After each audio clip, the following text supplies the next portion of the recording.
If you are outsourcing, it's good to have at least one or two technology people who can help you navigate the relationship. If people are part of the same culture, part of the same team, they report to the same manager, there's much greater bond and there's a greater cohesion. I do believe in great arrangement of people working from home and working hybrid lifestyle, and that adds a lot of flexibility.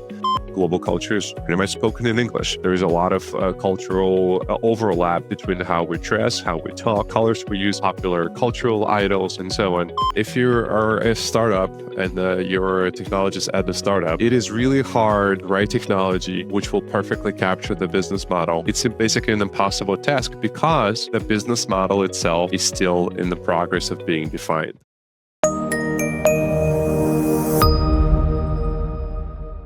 Okay, so welcome back to the Default Global Podcast. Today, I'm excited to have Vladimir Baranov with us. Vladimir is an executive coach and founder of Human Interfaces with over 20 years of experience in the tech industry. He has led leadership roles in fintech, space tech, and deep tech. He has worked with big names like PayPal, Carta, NASA, Cisco. So he has also worked with startups that have scaled to successful exits like Advance Engine, which was acquired by Franklin Templeton. Also, as a mentor at Techstars, Cornell, Columbia Startup Works, Vladimir's expertise in scaling tech teams and navigating global expansion is unmatched. Happy to have you here today, Vladimir. Thank you, Vitaly. It was glad to be here too. Yeah. Anything you would like to add to that introduction? Maybe I missed something. No, I think you did a great job. I already forgot half of those things that I've done, but okay, happy to talk about the things that okay. Sounds good. Sounds good. So then let's kick things off with the core topic: scaling tech teams globally, right? So you worked with over 30 companies of different sizes and stages. So you've likely seen a wide variety of expansions, some highly successful and maybe some not as much.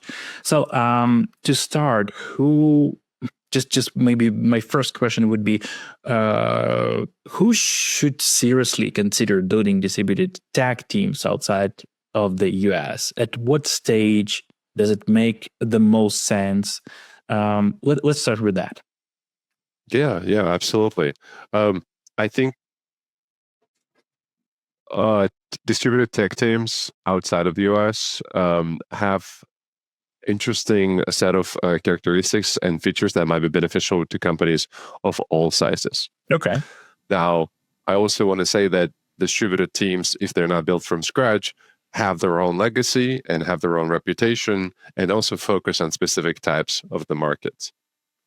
There are certain things and certain products that are harder to transfer over, and some things are more easier to transfer over. So in our case, when let's say we're working with the Advisor Engine, one of the important cultural component that we had to care about is transferring the knowledge, the product knowledge of how wealth industry works in the United States. And we had experienced some friction because there is no wealth management practice consideration in Eastern Europe. So they had a lot of consideration of how to build that knowledge from ground up. Now, times are different now, and a lot of distributed teams are more specialized. And there are teams which are specifically focused on fintech, wealth tech, trading tech, which are much easier to integrate to. So if there is a company in the States which is considering other companies that are outside the United States to integrate with, I would definitely look into cultural and product knowledge locally. So the concepts that you're trying to work through and develop with the teams are easily mapped to the existing concept. So that's one. Number two, different structures that people can consider and different budgets that people can consider. When you're a startup, you probably don't have a lot of money. So building out a large product is probably not something you want to do. And you're focusing on your MVP.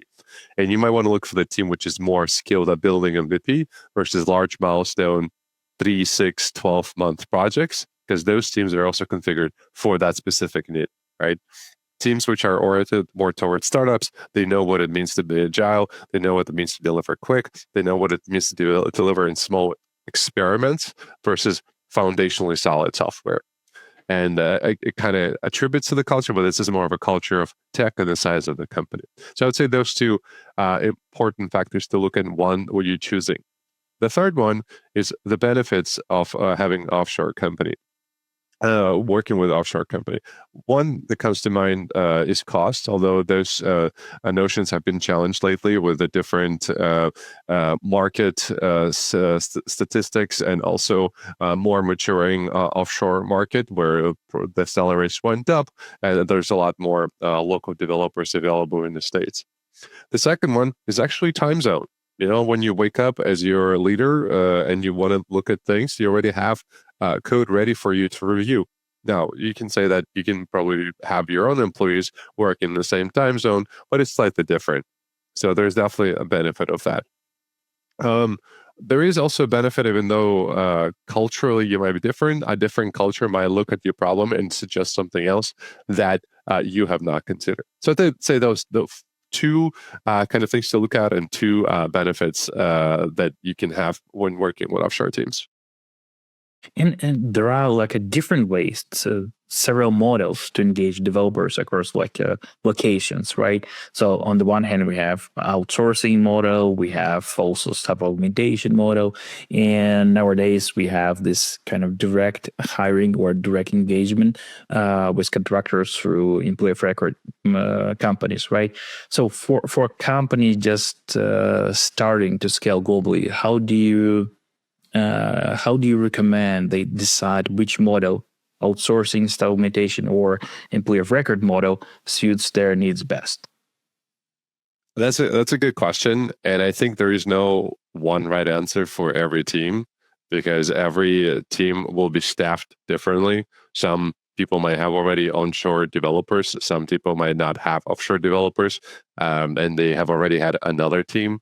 I think there's also a fourth mode that we might want to mention is adding additional development teams as a backup to your offshore teams, because the teams operate in different law and legal environment. So you want to be kind of careful and protect yourself in case something will happen with the team.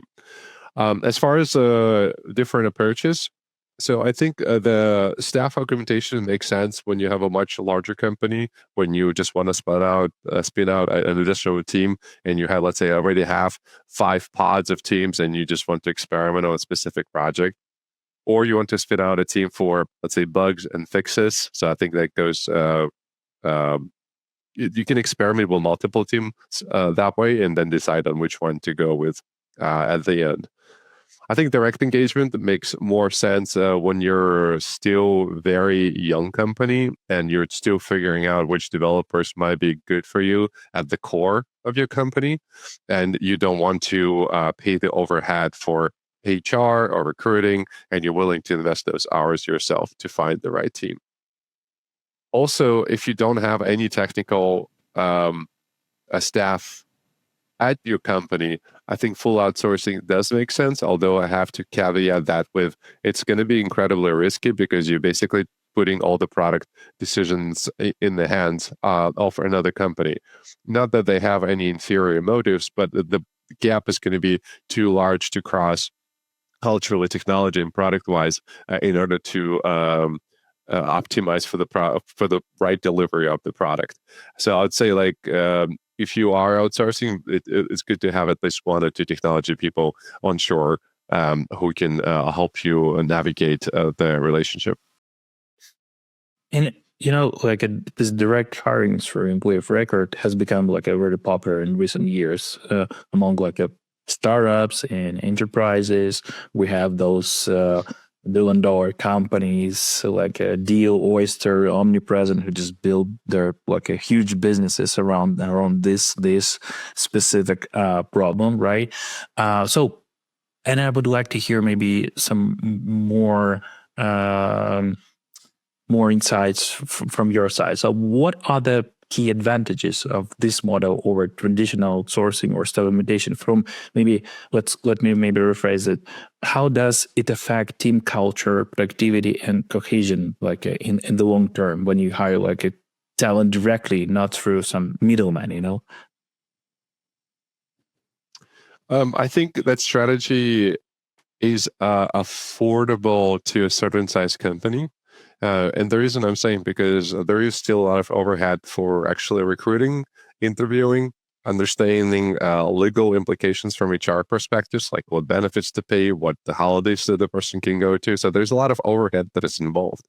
And if you have already a developed HR um, uh, department and you have people to take care of it, that makes sense. Um, and also, if you hire in small numbers, that also makes sense to go ahead and do that direct engagement. But if you're somewhere middle of the track and you need to hire 50, 60 developers to scale out quickly, that becomes too expensive. And then you need to pay double because you need to hire now all of a sudden all these HR specialists who are going to take care of your hiring. Now, you mentioned as far as like team cohesion.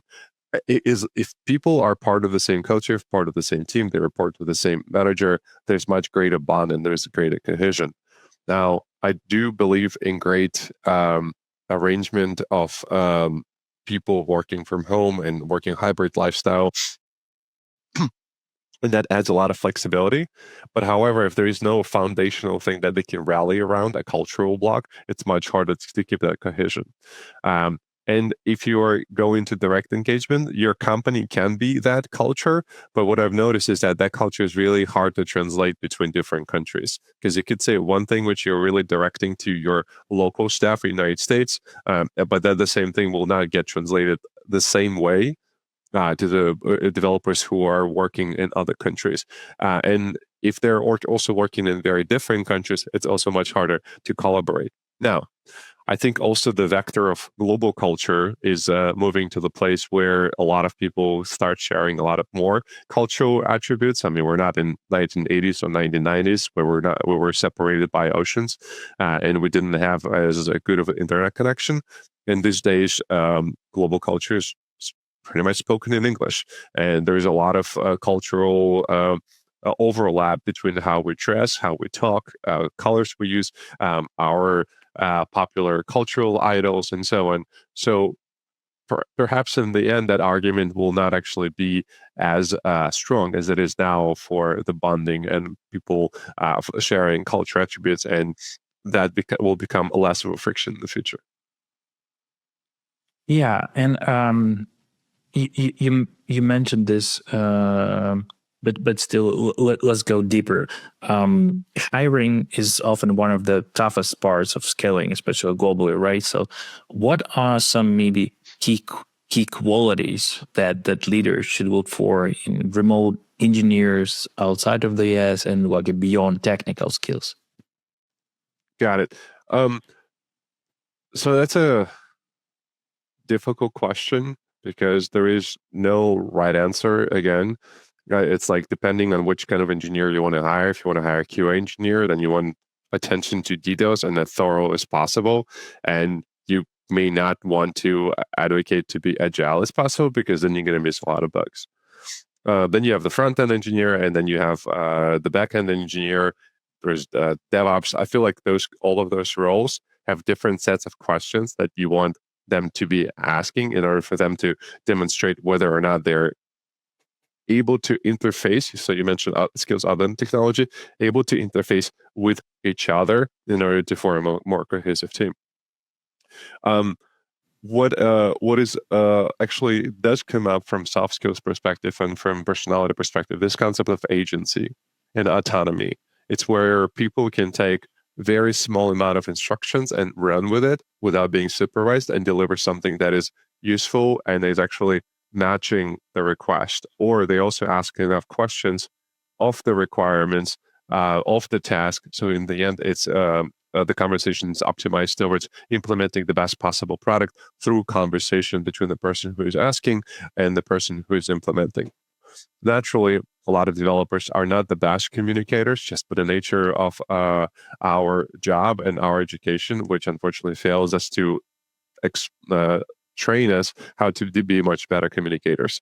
But the most beneficial employees and the ones who are part of the company are the ones are able to be autonomous, are able to who have a lot of agency and have great communicational skills to resolve all the differences between the product people and other technologies on the team.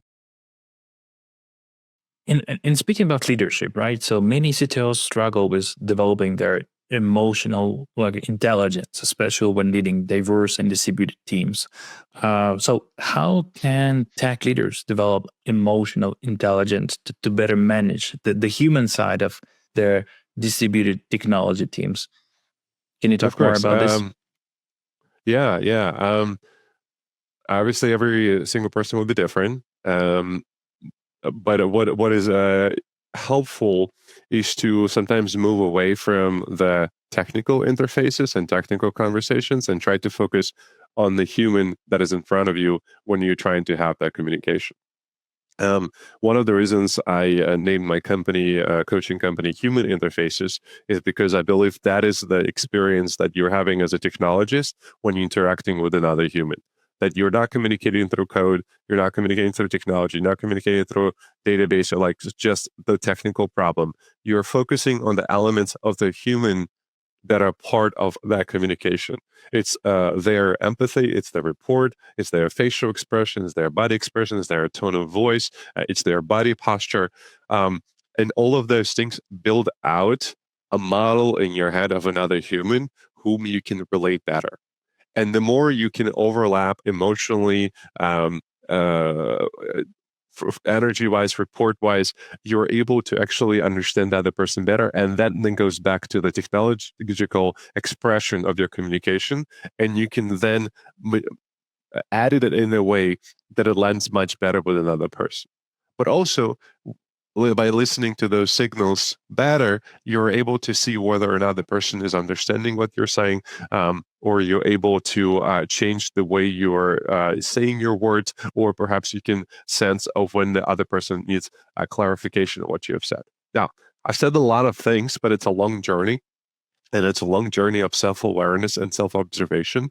But a good start is actually starting to practice some of the coaching interactions. There's probably a lot of coaches around you if you're a CTO or a technology leader. Or I'd be happy to, if any of your listeners would be interested, to take them through from how they can reach a higher level of emotional intelligence or train up their soft skills. And another thing, I guess it was somewhere in your interview where you mentioned that technologists often struggle with perfection, right? So, and I'm just curious, how do you coach them to embrace this uncertainty, right? Especially when scaling teams and products globally, Yes. when they have a lot of pressure. Yeah. Yeah. So the root of perfection is that it's our anxiety of making sure that thing looks as good as it can be, and also does not break when it's facing all the different difficulties of the user input. And users can enter whatever they can. Um, it depends on the stage of the company, right? If you are a startup and you're a technologist at the startup, it is really hard to write technology which will perfectly capture the business model. It's basically an impossible task because the business model itself is still in the progress of being defined.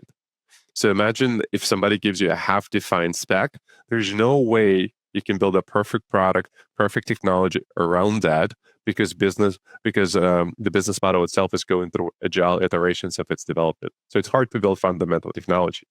This is where you have to shift your mindset to the place where you have to build good enough technology to cover what the business model is there with knowledge and with notion that 6 months or a year after you will rewrite it because you will learn a lot more about the business model.